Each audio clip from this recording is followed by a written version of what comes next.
Hello everyone! For today's tutorial ay ituturo ko sa inyo kung paano mag-load ng Gsat box number using Maya app.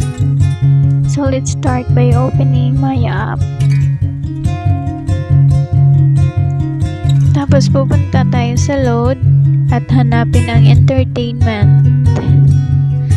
Ayan, entertainment. Tapos Gsat Direct TV.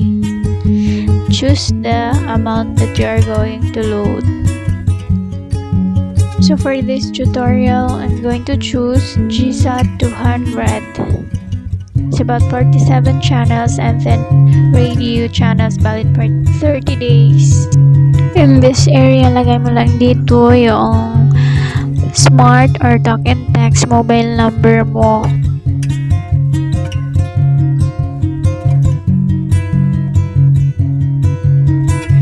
Then click continue,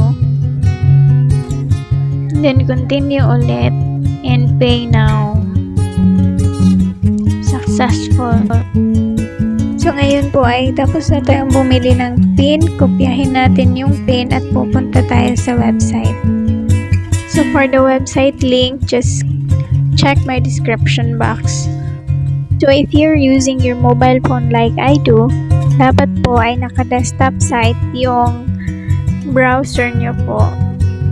Para maging desktop site po siya, click nyo lang po yung arrow sa taas, tapos i-check yung desktop site.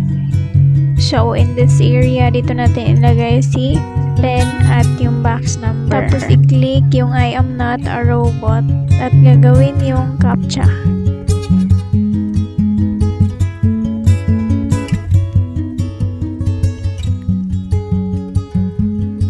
Then pagkatapos magawa ang CAPTCHA ay i-click lang yung submit.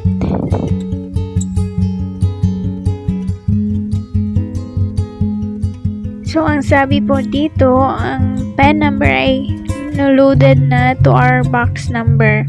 So para i-check kung reflected na ho ba siya, ay pupunta tayo sa web loading at i-click natin yung check Gsat subscription.